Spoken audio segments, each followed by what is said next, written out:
안녕하세요. 홍씨의 퇴근길에 오신 것을 환영합니다. 저는 오늘 BMW의 가장 잘 팔리는 시리즈, 5시리즈 중에서도 530i 엠팩이 적용된 모델을 타고 주행 중입니다. 마침 또 방지턱. 지금 제가 컴포트 모드로 주행을 하고 있거든요. 드라이브 모드는 에코랑 컴포트, 스포츠 이렇게 세 가지가 있어요.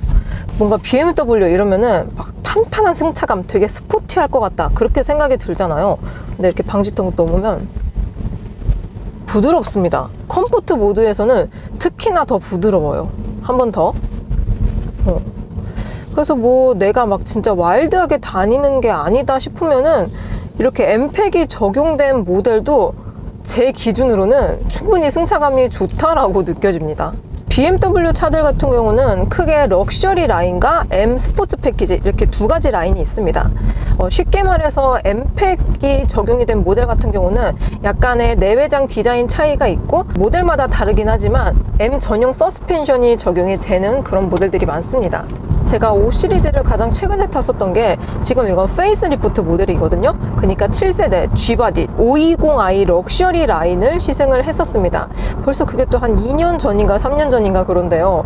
아무튼 520i 럭셔리 라인을 시승했을 때에는 생각보다 좀 고급스러운 승차감과 주행감을 가지고 있어서 되게 좋게 느껴졌습니다. 그리고 나서 2020년에 G바디, 그러니까 7세대 5시리즈의 페이스리프트가 국내에 출시가 됐었죠. 그래서 이 차량 같은 경우는 처음에 이 신차 발표회를 월드 프리미어로 한국에서 했었어요. 그때 인천 그 영종대교 가기 전에 BMW 드라이빙 센터가 있거든요. 그때 제가 거기서 이제 여러분들께 이런 BMW 5시리즈가 페이스리프트가 되었다 해서 소개를 해드렸었는데요.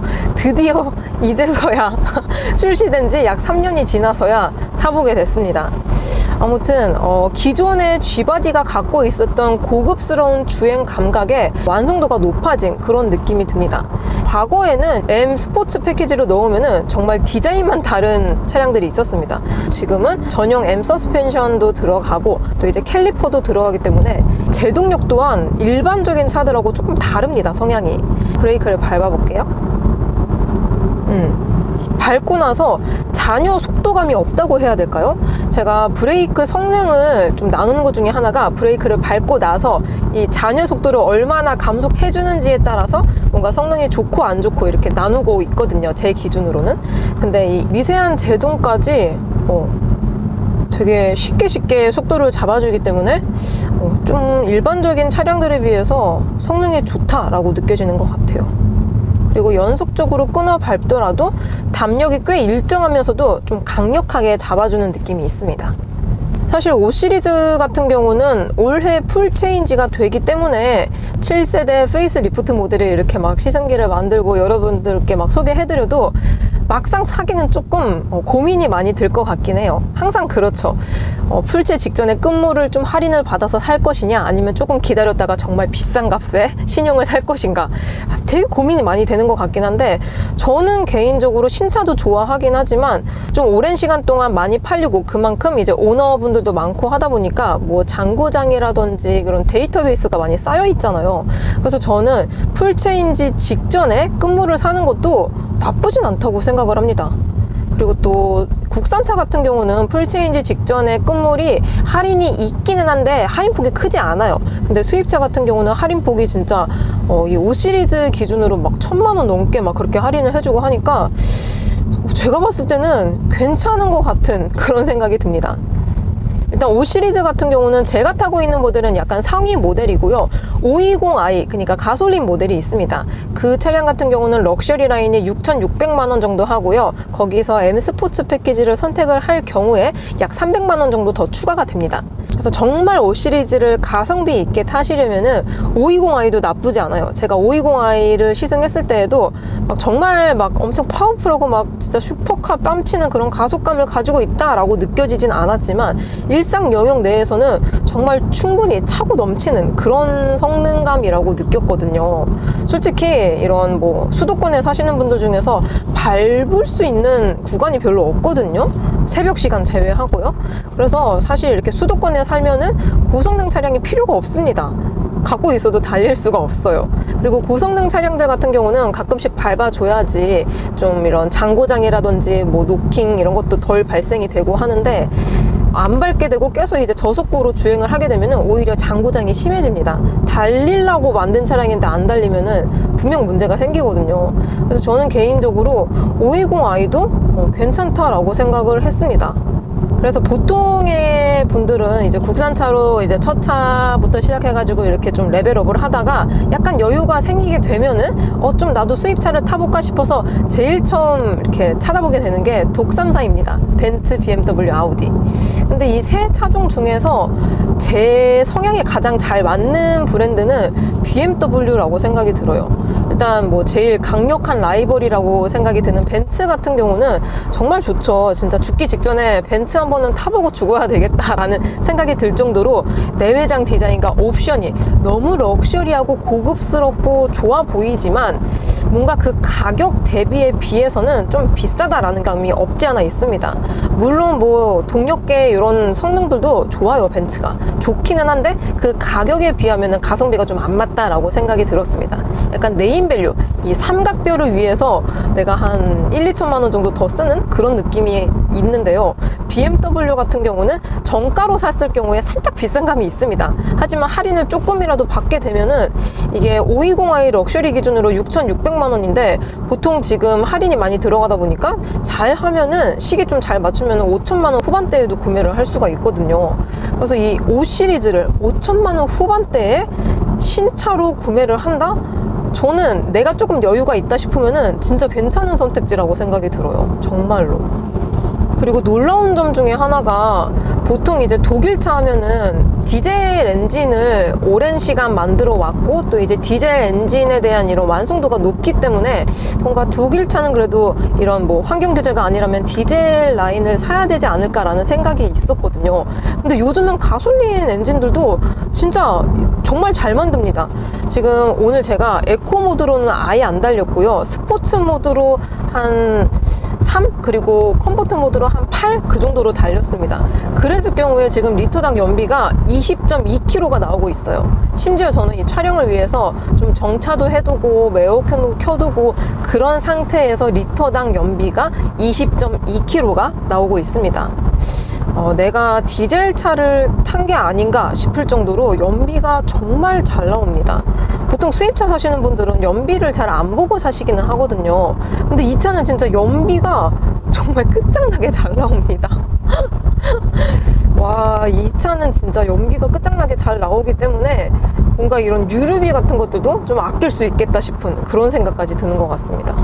드라이브 모드를 바꾸게 되면은 스티어링 휠과 이런 엔진 그리고 서스펜션 이런 것들을 각각 맞춰서 세팅을 할 수가 있는데요. 스포츠 모드로 바꾸게 되면은 스티어링 휠도 스포츠, 엔진도 스포츠, 그리고 서스펜션도 스포츠 이렇게 조절을 할 수가 있습니다. 그래서 핸들링이 컴포트 모드로 달렸을 때보다 조금 더 예리하다는 느낌이 있기는 해요.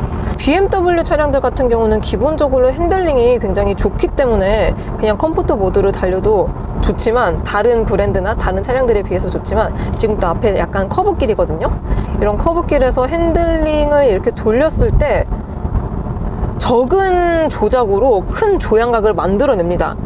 쉽게 비유를 하자면 약간 후륜 조향이 탑재되어 있는 차량을 타듯이 후륜 조향 탑재되어 있는 차들 보면은 조금만 핸들을 돌려도 회전각이 되게 크거든요.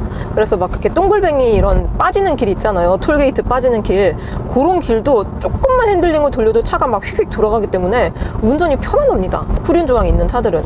근데 지금 이 5 시리즈 같은 경우는 후륜 조향이 없어요. 후륜 조향이 없는데도 핸들링이 워낙 좋다 보니까 특히 이제 스포츠 모드로 했을 경우에는 스티어링 휠까지 스포츠 모드로 돼가지고 지금 또 이제 약간 우로 굽은 길인데요.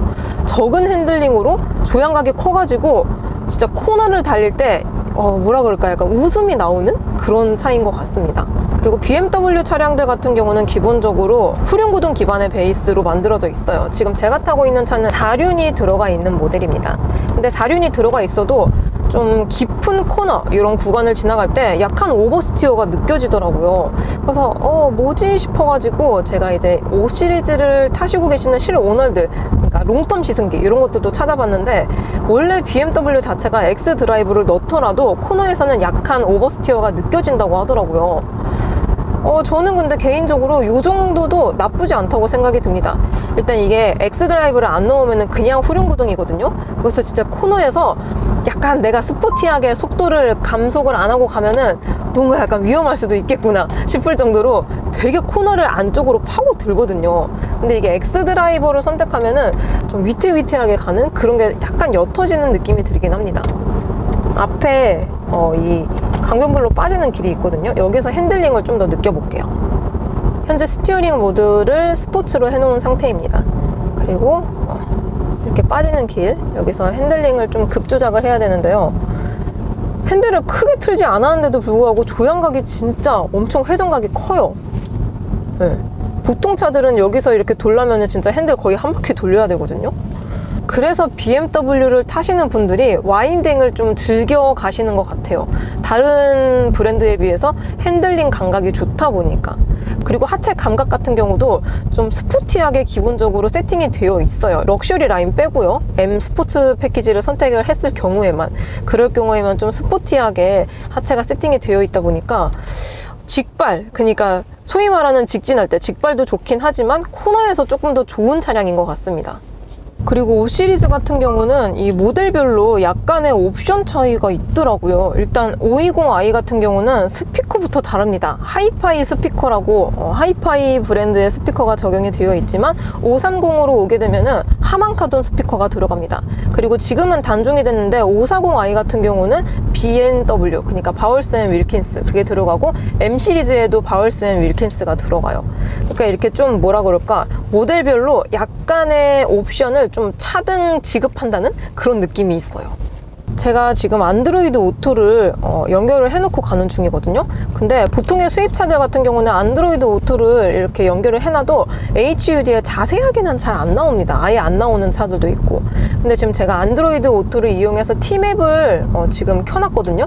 근데 그 T맵에 나오는 길찾기 그거를 HUD로 한 번 더 표현을 해줍니다. 보통 요거는 순정 내비로 선택을 했을 경우에만 나오는 건데, 어떻게 보면 안드로이드 오토도 앱이잖아요. 근데 앱을 이용해서 이렇게 내비를 선택했음에도 불구하고 HUD에 좀 자세하게 알려주다 보니까 이것도 진짜 좋은 것 같습니다. 전체적으로 5 시리즈는 옵션도 굉장히 좋아요. 부족함 없이 정말 잘 들어가 있습니다. 그리고 이 어댑티브 크루즈 컨트롤 같은 경우도 인식률이 좋은 것 같아요. 약간 덥네요. 통풍 시트. 통풍 시트랑 열선 시트 같은 경우는 한번 클릭하게 되면 3단계부터 시작이 됩니다. 그리고 여기 공조 시스템 같은 경우는 버튼식인 줄 알았더니 자세히 보니까 이게 터치식인 거예요. 그래서 확실히 그 전 버전에 비해서 뭔가 좀 더 많이 디지털화가 된 것 같은 그런 느낌이 듭니다. 풀체인지가 될 신형 5 시리즈 같은 경우는 요즘 다른 브랜드에서도 정말 많이 사용하고 있는 이 커브드 디스플레이 있잖아요. 파노라믹 커브드 디스플레이. 그냥 이 클러스터와 내비게이션이 그냥 한 판으로 이루어진 그런 디자인으로 들어가더라고요. 그래서 BMW 같은 경우는 이 과거의 디자인 계승을 정말 잘하는 브랜드라고 생각이 들었는데 8세대에서는 뭔가 다른 브랜드에서도 다 하는 그런 디자인으로 따라가는 것 같아서 조금 아쉬운 것도 없지 않아 있습니다. 물론 그 디자인이 나쁘지는 않은데요. 약간 남들도 다 하는 디자인이기 때문에 뭔가 유니크함, 나만의 이런 독창적인 느낌, 그런 거는 좀 없다고 생각을 합니다. 그래서 약간 클래식한 이런 BMW만의 멋도 있는데 개인적으로 아쉬운 것 같아요. 지금 노면이 굉장히 안 좋은 도로를 가고 있거든요. 이런 데에서도 충격 감쇄를 나름 잘 해주고 있습니다. 근데 그런 거 있어요. 정말 막 준대형 세단 하면은 정말 막 물침대 같은 서스펜션을 가지고 있는 푹신한 승차감, 그런 승차감을 좀 기대하시는 분들도 굉장히 많이 계시거든요. 근데 그런 승차감을 기대하고 이 5 시리즈를 탄다면은 약간 실망하실 분들도 있을 것 같기는 해요. 기본적으로 약간 탄탄한, 그러니까 주행 성능에 좀 더 초점이 맞춰진 그런 차량이기 때문에 사실 뭐 그랜저나 아니면 G80 아니면 뭐 E클래스 정도의 푹신한 승차감하고는 좀 대비되기 때문에 아무래도 좀 호불호가 갈릴 것 같긴 합니다. 제가 오늘 본편 리뷰에서도 이 5 시리즈를 살 거예요 라고 말을 했는데 좀 뻔한 이야기이긴 하지만 많은 사람들이 선택을 하는 거는 이유가 있다 라고 생각을 합니다. 홍시의 선택에서 살 거예요 라고 말하는 것도 정말 많은 분들이 타시고, 그리고 판매율로 봤을 때에도 정말 잘 팔리는 그런 모델들이 거의 많거든요. 타보면은 이 가격대에, 이 크기에, 이 정도 옵션에 이렇게 했을 때 뭔가 괜찮으니까, 내 돈 주고 살만 하니까 그래서 살 거예요 라고 말이 나오더라고요. 그래서 많은 분들도 저랑 생각이 비슷해서 이렇게 비슷한 선택지로 가시는 게 아닐까 그런 생각이 듭니다. 그리고 수입차를 구매를 하게 되면 당연히 국산차에 비해서 유지비도 많이 들고 뭐 기타 등등 여러 가지 돈들이 더 많이 들게 마련인데요. 근데 BMW 차량들 같은 경우는 약간 다른 것 중에 하나가 애프터마켓이 다른 브랜드에 비해서 굉장히 잘 되어 있습니다. 그래가지고 BMW 차량 같은 경우는 다른 수입차 브랜드에 비해서는 그래도 유지에 있어서는 부담이 아주 조금, 진짜 1이라도 덜 가는 브랜드지 않을까 싶기도 해요. 아무튼 저의 긴 영상 봐주셔서 항상 감사드리고요. 저는 그럼 다음 영상에서 뵙도록 하겠습니다. 하루 마무리 잘 하세요. 그럼 안녕.